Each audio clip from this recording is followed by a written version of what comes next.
अवतार में है बाबा की जय। అవతార్ में है బాబా की जय। అవతార్ में है బాబా की जय। జై బాబా అండి, అందరికీ జై బాబా. ప్రభు ఇచ్చిన ఈ అవకాశంలో ప్రార్థనా గీతాన్ని జ్యోతి గారు పాడతారు. బుక్ రీడింగ్ అనంతరం ఉదయ్ గారు ప్రభుకి హారతిస్తారు. చల్లని నా స్వామి పుష్పలత గారు పాడతారు. జై బాబా. జ్యోతి గారు. जय बाबा अम्मा। अवतार मेहर बाबा की जय। नमो मेहर बाबा अवतार, नमो देव देवा। प्रभु नमो मेहर बाबा अवतार, नमो देव देवा। अपार दिव्या कृपा सागर, सकल चराचर जगदोद्धार। सकल चराचर जगदोद्धार, नमो मेहरु बाबा अवतार, नमो देव देवा। మండే మీటింగ్ పెడదాము. జోహారులివే శ్రీ మేహేరు బాబా, మహిని జనించిన మానవ రూప. మహిని జనించిన మానవ రూప, ఇహ పరానంద జీవనమీవా. ఇహ పరానంద జీవనమీవా. భవ భయ భంజన పరమ పావన, భవ భయ భంజన పరమ పావన. నమో మెహరు బాబా అవతార్, నమో దేవ దేవా. అజ్ఞానాంధతనంతము చేసి దివ్య విజ్ఞాన దృష్టిను సంగి, హరిషడ్వర్గము అంతరింపగా. హరిషడ్వర్గము అంతరింపగా, అవ్యయ మోక్షంబనుగ్రహింపుము. అవ్యయ మోక్షంబనుగ్రహింపుము. నమో మెహరు బాబా అవతార్, నమో దేవ దేవా. ప్రభు నమో మెహరు బాబా అవతార్, నమో దేవ దేవా. జై మెహర్ బాబా జై, జై మెహర్ బాబా జై.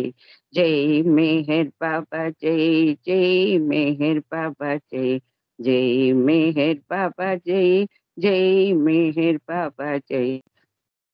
మెహర్ బాబా జై, జై మెహర్ బాబా జై. జై మెహర్ బాబా జై, జై మెహర్ బాబా జై. అవతార్ మెహర్ బాబా की జై. జై బాబా అమ్మ రజని, అందరికీ జై బాబా అండి. జై బాబా అండి. జ్యోతి గారు ప్రార్థనా గీతంతో ఈరోజు ఈ ప్రార్థనా గీతాన్ని పాడి సహవాస్ ప్రారంభించినందుకు జై మెహర్ బాబా. మనం గత కొన్ని రోజులుగా సత్య సంపద అనే పుస్తకంలోని విశేషాలను తెలుసుకుంటున్నాం.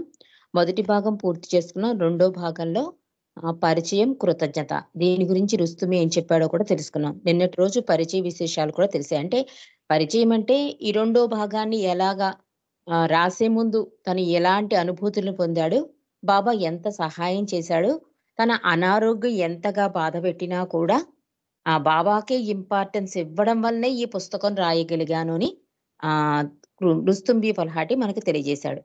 మరి ఈ రోజు నుంచి ఈ రెండవ భాగంలో కొన్ని అధ్యాయుల కింద బాబా చెప్పిన మాటను మండలి ద్వారా తెలుసుకుని మనకి రుస్తుంబి ఫల్హాటి తెలియజేస్తున్నాడు. అందులో మొదటి అధ్యాయంలో రుస్తుంబి ఎలా పెట్టాడంటే హెడ్డింగ్, మంచిదేదో బాబాకే తెలుసు. ఈ విషయం గురించి రుస్తుం మనకి ఈ విధంగా తెలియజేస్తున్నాడు. మంచిదేదో బాబాకే తెలుసు. దీర్ఘకాలం బాబాతో సంబంధం కలిగి ఉన్న బాబా ప్రేమికులు, బాబాను దర్శించుకున్న వారితో సహా అందరికీ ఎన్నో ఘోర దురదృష్టాల ద్వారా పరీక్షలు ఎదురయ్యేవి. వాటిలో కొన్ని దుర్ఘటనలు ఎంత తీవ్రతరంగా ఉండేవంటే ఎవరికైనా హృదయం ద్రవించి వారికి సానుభూతి చెప్పాలనిపించేది. వారిలో కొందరు ధైర్యంగా వాటిని స్వీకరిస్తే, కొందరు అయోమయంలో పడిపోయేవారు. అయినా బాబా ఎడల వారికి గల ప్రేమ, విశ్వాసం అలాగే ఉండేవి చెప్తున్నాడు రుస్తుం.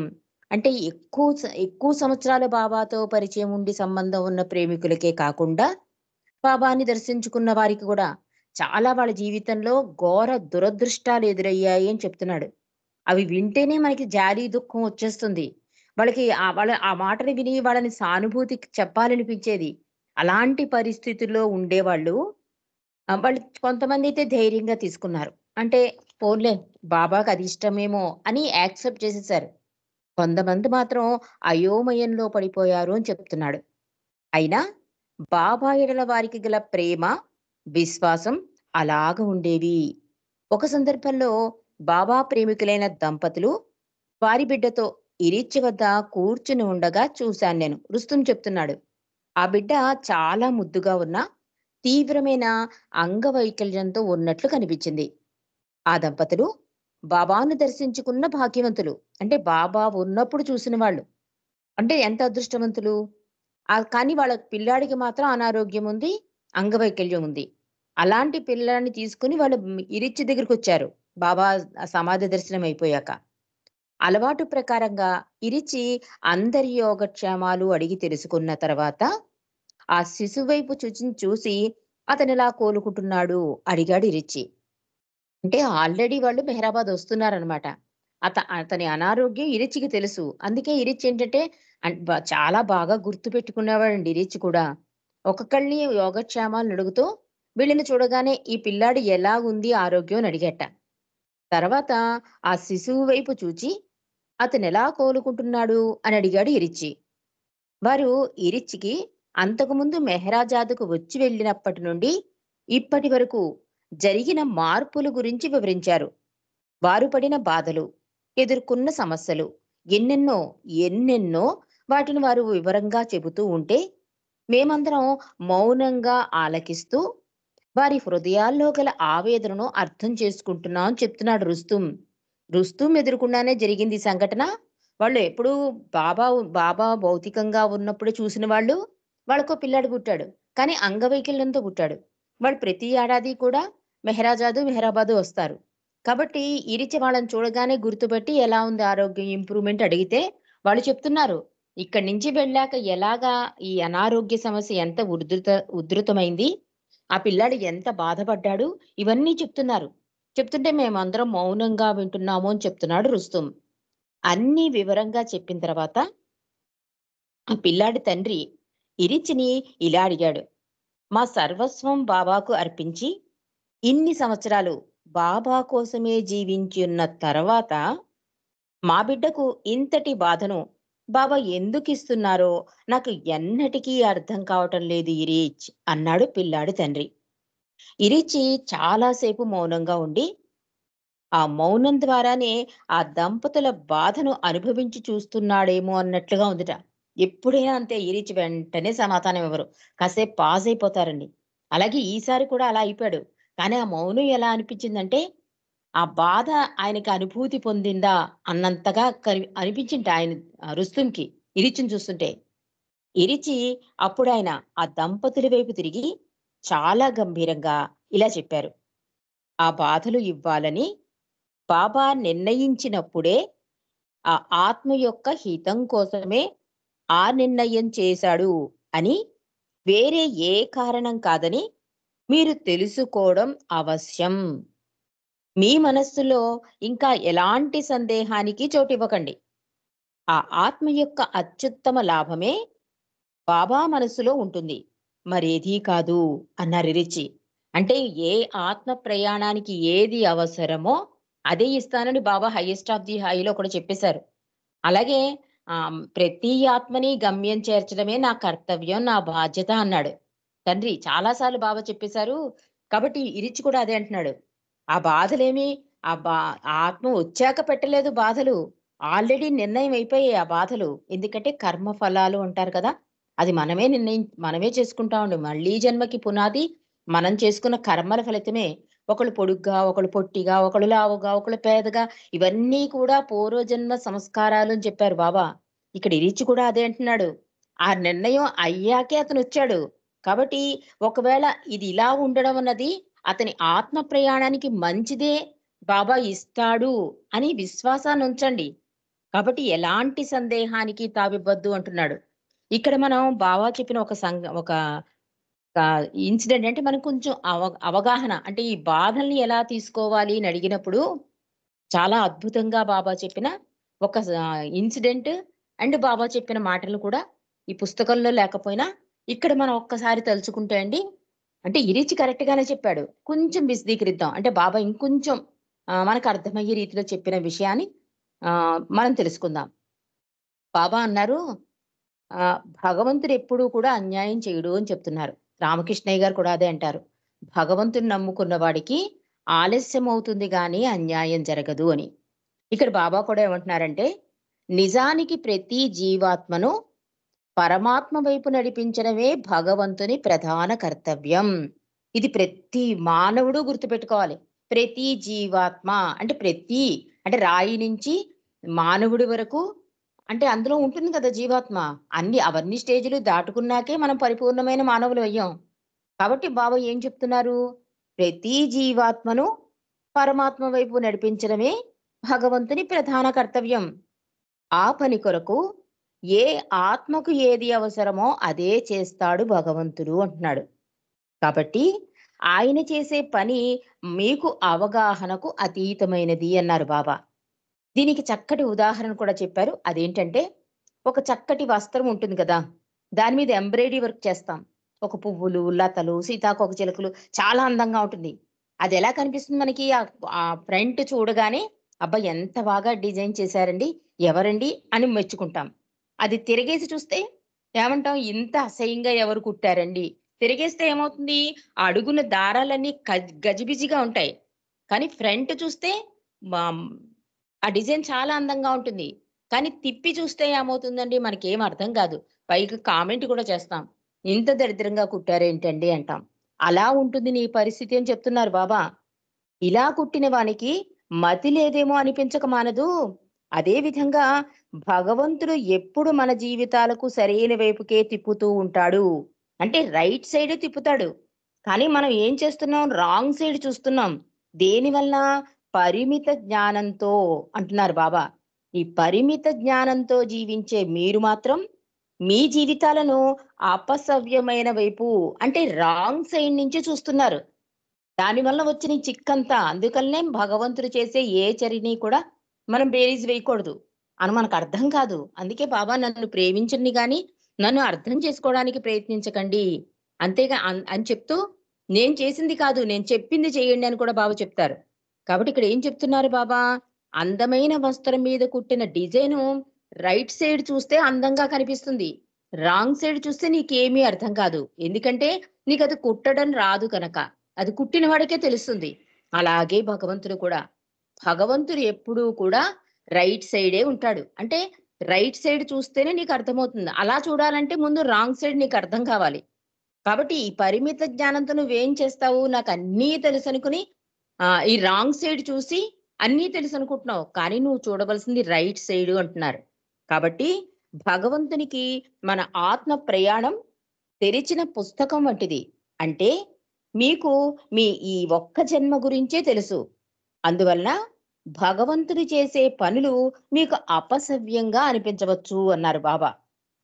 అంటే బాబా దగ్గరికొచ్చినప్పుడు ఒకతనికి బాబా చాలా మర్యాదలు చేస్తే ఇరిచి కంప్లెయింట్ చేస్తాడు. బాబా అందరికీ అతను దుర్మార్గుడు. మరి నీకెందుకంత మంచివాడైపోయాడు? నీకంత ప్రీతిపాత్రుడెలా అయిపోయాడు? వాడు రాగానే కుర్చీ చూపించావు, పక్కన కూర్చోబెట్టుకున్నావు, వెళ్తున్నప్పుడు సెండ్ ఆఫ్ ఇచ్చావు. ఇదేంటి అని అడుగుతాడు. అంటే అప్పుడు బాబా ఇదే చెప్తారు. ఈ జన్మదే మీరు చూస్తారు. వాడు రాతి నుంచి మానవుడి వరకు అంటే భగవంతుడిలో కలిసే వరకు వాడి ఆత్మ ప్రయాణం నాకు తెలుసు అని చెప్తారు బాబా. కాబట్టి ఇక్కడ ఇరిచి కూడా అదే చెప్తున్నాడు. ఆ బాధలు ఇవ్వడానికి ఏంటి? ఆ ఆత్మకి అవసరం. అది ఆ గమ్యాన్ని చేరడానికి అవి దోహద పడతాయి కనుక అది కరెక్టే. భగవంతుడు ఇచ్చేది ఏదైనా సరే కరెక్టే అంటున్నాడు ఇరిచి కూడా. కాబట్టి ఎప్పుడూ కూడా నువ్వు నమ్ముకున్న భగవంతుణ్ణి, నువ్వు ప్రేమిస్తున్న భగవంతుణ్ణి ఎప్పుడూ కూడా ఆ సందేహానికి అవకాశం ఇవ్వకు. అందుకే హఫీజు మహాకవి అంటాడు, ఒక బానిసలాగా ఎందుకు, ఏమిటి అనే ప్రశ్న రాకుండా భగవంతుని ప్రేమించాలి అంటారు. కాబట్టి బాబా ఇక్కడ ఏం చెప్తున్నారంటే, ప్రతి ఆత్మ ప్రయాణం కూడా నాకు తెరిచి ఉంచిన పుస్తకం లాంటిది కనుక, ఈ ఒక్క జన్మ గురించే నీకు తెలుసు గనక నువ్వు రాంగ్ సైడ్ సమాధానం ఇస్తున్నావు. కానీ నాకు రైట్ సైడ్ అంటే మొత్తం తెలుసు. కాబట్టి నేను చేసే పనులు మీకు అపసవ్యంగా అనిపించినా అది మీ ప్రయాణానికి హెల్ప్ అంటే సహాయకారే అవుతుంది అంటున్నారు. అంటూ బాబా ఈ బాధల గురించి అంటారు, ఈ సృష్టిలో ఎవ్వరూ కూడా వృధాగా బాధపడరు అన్నారు. ఎవ్వరూ కూడా. అంటే మనం అనుకుంటాం గదా! నేనెప్పుడూ అతను ఒక్క మాట కూడా అనలేదండి. అంత మాట అనేసాడు. నేనెప్పుడు ఎవరిని బాధ పెట్టలేదండి. ఎందుకంత బాధ నాకొస్తోంది? ఇట్లా మనం అనుకుంటాం కదా! దానికి బాబా చెప్తున్నారు సమాధానం. ఎవ్వరినైనా కష్టాల్లో చూసినప్పుడు భగవంతుని కృప లేకపోతే అతడు మరిన్ని కష్టాలు ఎదుర్కోవలసి ఉండేది అని తలుచుకోవాలి. అంటే ఆ కృప ఎలా ప్రసరిస్తుందంటే మనం చేసుకునే సంస్కారాల లిస్టు. దానివల్ల వస్తాయి ఈ బాధలంతా కూడా. అందుకని బాబా ఒక సందర్భంలో ఈ సృష్టిలో కూడా ఎవ్వరూ వృధాగా బాధపడరు. ఎందుచేతనంటే ఆధ్యాత్మిక స్వాతంత్రమే నిజమైన స్వాతంత్రం. ఆధ్యాత్మిక స్వాతంత్రం అంటే మనం తెలుసుకున్నాం. ఏ కోరికలు లేని స్థితి. అంటే ఏది మనకు అవసరం లేదు మాట. అంతా భగవంతుడికి ఇచ్చేసాక ఇక నాది అంటూ ఏది ఉండనప్పుడు అక్కడ ఏ కోరిక ఉండదు కదా! అలాంటి స్థితి ఆధ్యాత్మిక స్వాతంత్రము అంటే కోరికలు లేని స్థితికి చేరిపోవడం. అంటే స్వేచ్ఛాజీవి అయిపోవడం అన్నమాట. అలా కనుక నువ్వు ఆధ్యాత్మిక స్వాతంత్రం అన్నదే ఉంటే కనుక ఈ బాధలెందుకొస్తాయి అంటే అవి నిచ్చెనలా పనిచేస్తాయి. ఎలాగా? ఈ ఆధ్యాత్మిక స్వాతంత్రం నీకు రావడానికి, ఈ నిజమైన స్వాతంత్రం నీకు రావడానికి బాధలు దానిని చేరు నిచ్చెన లాంటివి అంటున్నారు.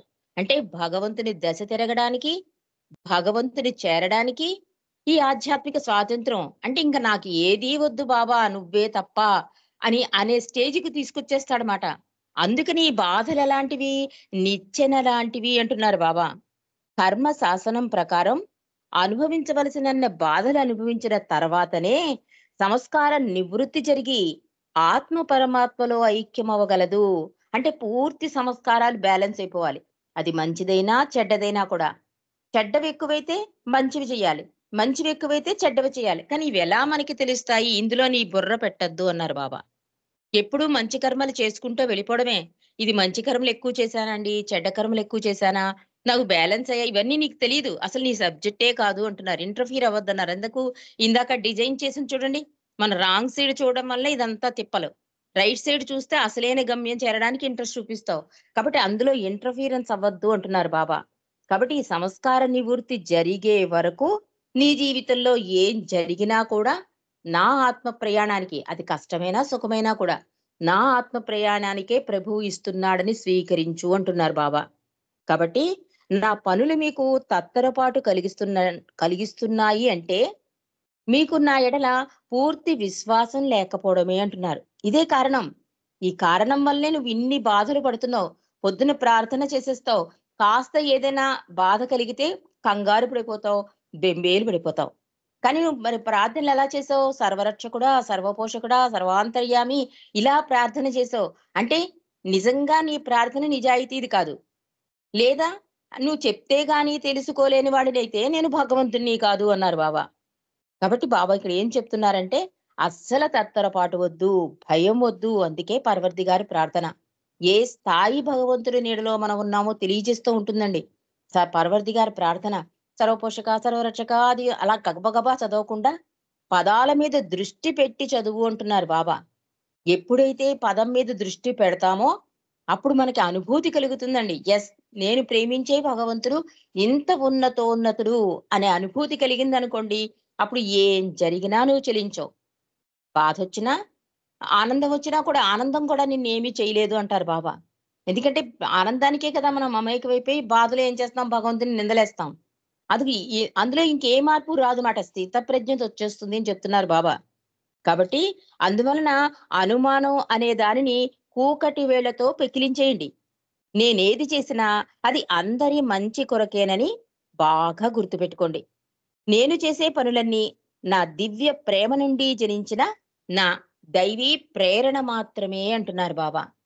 అంటే దైవీ ప్రేరణ అంటే దైవం ఇచ్చండి. ఇరిచి కూడా అంటాడు. అసలు ఈ ఈ బాబా భగవంతుని నమ్ముకున్నా కూడా ఈ కష్టాలేంటి? పోనీ అన్యాయాలేంటి? పోనీ కనీసం ఈ అన్యాయాలేంటిది? ఈ దొంగతనాలు, ఉరి శిక్షలు ఇలా ఇలా అవుతూ ఉంటాయి గదా! అంటే ఇరిచవుడు చెప్తాడండి చాలా అద్భుతంగా. ఒక రాజు ఉంటాడు. కొన్ని చట్టాలను ప్రవేశపెడతాడు. దొంగతనం చేస్తే జైలు, ఎవరినైనా చంపేస్తే ఉరి శిక్ష. ఇలా చట్టాలు పెట్టేస్తాడు. పెట్టేసాక ఇంక రాజుకి దాంతో సంబంధం లేదు. ఎవడైనా దొంగతనం చేశాడనుకోండి, సైనికులెళ్లి పట్టుకుని జైల్లో పడేస్తారు. ఎవరినైనా చంపేశారనుకోండి ఉరిశిక్ష వేసేస్తారు. ఇది రాజు దాకా వెళ్ళదు. ఎందుకంటే ఆల్రెడీ చట్టాలు చేసేసాడాయన. ఈ చట్టాల ప్రకారం వెళితే నీకు న్యాయం జరుగుతుంది. నువ్వు దాన్ని అతిక్రమిస్తే నువ్వు శిక్ష అనుభవించాలి అని చట్టం పెట్టేశాక రాజు దాకా వెళ్ళక్కర్లేదు. కాబట్టి బాబా అందుకే ఏం చెప్తున్నారు అంటే, చేసే ప్రతి పనిలో వచ్చే ప్రతి ఆలోచనలో నన్ను అనుసంధించు అన్నది ఎందుకంటే, అదేమవుతుందంటే మనకి సంస్కారం కింద బంధనం అవుదనమాట. ఎప్పుడైతే బాబాను అనుసంధించుకున్నామో ప్రతి పనిలో, అందుకే నిరంతర నామస్మరణ. ఈ నామస్మరణ ఏమవుతుందంటే దేనికి అతుక్కోమండి. బాబాకే అప్పగించడానికి అవకాశం ఉంటుంది. ఇలా నిందలు వేయడానికి కూడా అవకాశం ఉండదు. అందుకే ఇది ఏమంటున్నాడు, ఇన్నాళ్ళ నుండి బాబా దగ్గరున్నారు. ఇంత తెలుసుకున్నారు. కానీ అంటే పూర్తిగా మీకు ఆ బాబా అవగతం కాలేదన్నమాట అంటున్నాడు. కాబట్టి ఇప్పటికైనా ఆ ఆత్మ ప్రయాణం కోసమే ఆ బాధలిచ్చారని అనుకోండి. బాబా మీద ఎప్పుడూ కూడా సందేహాన్ని ప్రకటించకండి అంటున్నారు. ఇవ్వకండి. ఆ ఆత్మ యొక్క అత్యుత్తమ లాభమే ఆయన మనస్సులో ఉంటుందని మరేది కాదని బాబాకి ఇంకేం కాదు. అది నా కర్తవ్యం, నా బాధ్యత అన్నాడు తండ్రి. ప్రతి ఆత్మని పరమాత్మలో కలపడం కోసమే భగవంతుడు అవతారుడుగా కిందకి దిగి వస్తాడు. అంతేగాని మనకు ఆస్తులు పెంచడానికి, మన ఆరోగ్యాన్ని బాగు చేయడానికి భగవంతుడు రాడండి. అసలు ఆయనకు అవసరమే లేదు. కాబట్టి నీ ప్రయాణం నువ్వే చేసుకోవాలి. నేను సహాయం అందిస్తాను. అంటే నీ ప్రయాణం నువ్వు చేసుకోవడం అంటే మంచి కర్మలు చేసుకోవడం, మంచి ఆలోచనలు చేయడం, లేదా భగవంతుడు ఏం చెప్తున్నాడో దాన్ని ఆచరించడం. ఇలాంటివి చేసుకుంటే కనుక ఆయన సహాయం అందుతుంది. ఈ ఆత్మ పరమాత్మలో కలుస్తుంది. అప్పుడు ఎందుకు ఏమిటనే ప్రశ్నే ఉండదు అంటున్నాడు.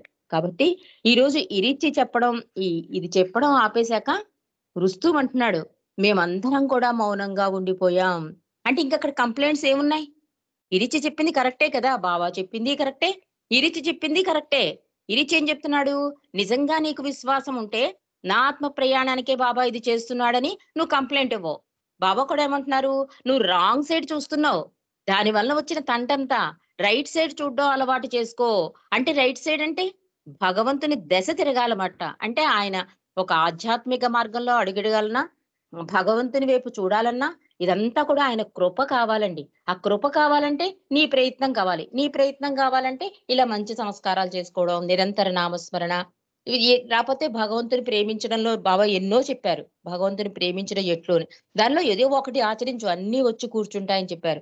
కాబట్టి ఇవన్నీ కనుక నీకు చేస్తే సంశయం అన్నదే లేదు అని ఇరిచ్చి ముగించారు. ఇదంతా మేము మౌనంగా విన్నాం అంటున్నాడు రుస్తుం. అది ఆయన చెప్పడంలో వ్యక్తమైన శక్తి, అధికారం ఎంత ప్రభావితం చేసిందంటే, ఇక ఆ విషయం గురించి ఏమీ చెప్పనవసరం లేకుండా పోయింది. అంటే ఇంక వాళ్ళ తల్లిదండ్రులు గాని, ఆ పిల్లాడు గాని, అక్కడున్న ప్రేమికులు గాని ఎవ్వరూ కూడా ఇరిచి ఇలా అంటావేంటి? బావ అలా అన్నారేంటి? అసలేం లేదట. అక్కడ మౌనమే రాజ్యమేలింది. ఎలా ప్రభావితమైందంటే, బాబాయే స్వయంగా వచ్చి చెప్పారంత అధికారయుతంగా ఇరిచ్చి చెప్పాడు. అక్కడ మౌనమే రాజ్యమేలింది. ఇంకక్కడ ప్రశ్నలకి తావు లేదు అని చెప్తున్నాడు రుస్తుం. కాబట్టి ఇవాళ చాలా మంచి టాపిక్ అండి. మంచిదేదో బాబాకే తెలుసు అన్నది మన అందరం తెలుసుకోవలసిన విషయం. ఒక బాధ వచ్చినా, ఏదొచ్చినా కూడా గమ్మున అంటే మాయలో ఉంటాం కనుక, మనం నాకే ఎందుకు రావాలి? నేనే దొరికానా? ఇట్లా మనం అనుకుంటూ ఉంటాం. అస్సలు అలా అనకూడదు. ఎందుకంటే ఇన్నాళ్ళ నుంచి ఇంత విషయాలు తెలుసుకుంటున్నాం గనక, ఈ జ్ఞానాన్ని ప్రభువు అందించాడు కనుక, తండ్రి నీ ఇచ్ఛాన్ని తలవొగ్గడం కానీ ఆ పరిస్థితి నుంచి తట్టుకునే శక్తినియ్యని గాని మనం ప్రార్థనలు నిజాయితీగా చేస్తే అది అడుగుతామేమో కానీ, ఇలా ఎందుకు ఇందాక తండ్రి అడిగాడు కదా! ఎందుకు నా కొడుక్కి ఇంత బాధలు? మేమంత సర్వార్పణైపోయాం బాబా అనే ప్రశ్న మన నుంచి రాకూడదు. వస్తే ప్రభువు చాలా బాధపడతాడు. అయ్యో! వీడు నన్ను ఇలా అర్థం చేసుకున్నాడా అని. కాబట్టి మనం అలాంటి స్టేజ్ నుంచి బాబాని అధికాధికంగా ప్రేమించాలనే ఉద్దేశంతోనే బాబా మండలి ప్రార్థనలో అది చేర్చారండి. అధికాధికంగా అని. ఈ అధికాధికంగా ప్రేమించడం వల్ల ఏమవుతుందంటే బాబా నీ ఇచ్చ అనే స్థితికి వెళ్ళిపోతాం అనమాట. కాబట్టి ప్రభు ఇచ్చిన ఈ అవకాశాన్ని ఈ ప్రార్థనలు చేస్తున్నప్పుడు నిజాయితీగా, ధైర్యంగా, ప్రేమతో చేయడానికి ప్రయత్నం మనం చేద్దాం. అవతార్ మెహర్ బాబాకి జై. జై బాబా అండి. ఇప్పుడు ప్రభువుకి హారతి ఉదయ్ గారు ఇస్తారు. చల్లని నా స్వామి పుష్పలత గారు పాడతారు. పుష్పలత గారనే చెప్పాను. జై అవతార్ బాబా. మెహర్ బాబాకి జై. జై బాబా. మనసు హారతిదే, మనసు హారతిదే, మనసు హారతిదే, మహిమాన్విత మంగళ చరణ మేహర్ బాబా ప్రేమమయా, నీవే మాకు సర్వమయా. మనసు హారతిదే, మనసు హారతిదే, శ్రీకరమౌని సుందర రూపం, శుభకరమౌ ఆనంద స్వరూపం, విమల దయాగుణ ప్రేమ స్వరూపం, విమల దయాగుణ ప్రేమ స్వరూపం, నిరుపమ తేజో విలసిత సత్య స్వరూపం మేహరు బాబా ప్రేమమయా, నీవే మాకు సర్వమయా. మనసు హారతిదే, మనసు హారతిదే, నీ సేవే మా ఇహమో పరమో, నిన్ను సేవించే జన్మే ధన్యం, నీ చరణములే శరణం శరణం, నీ చరణములే శరణం శరణం, జీవిత పరమావధి నీ సన్నిధి కాదా మేహరు బాబా ప్రేమమయా, నీవే మాకు సర్వమయా. మనసు హారతిదే, మనసు హారతిదే, మానస చోరా మదిగై కోరా, శాశ్వత మౌని దరిరా నీరా, అంజలితో మా మనసులు నీకు, అంజలితో మా మనసులు నీకు, హారతి చేసాము నేడు మౌన స్వరూప మేహరు బాబా ప్రేమమయా, నీవే మాకు సర్వమయా. మనసు హారతిదే, మనసు హారతిదే, మనసు హారతిదే, మహిమాన్విత మంగళ చరణ మేహరు బాబా ప్రేమమయా, నీవే మాకు సర్వమయా.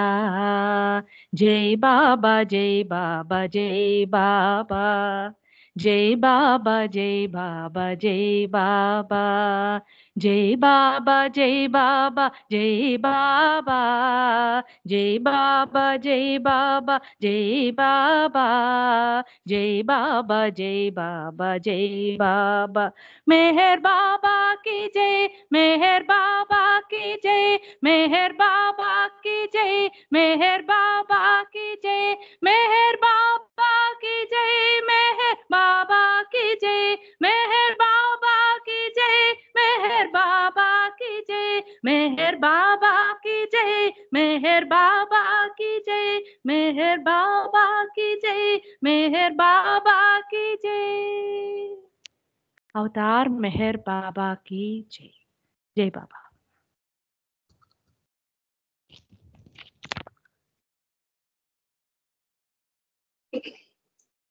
జై బాబా అని చాలా బాగా పాడారండి. జై బాబా. జై బాబా.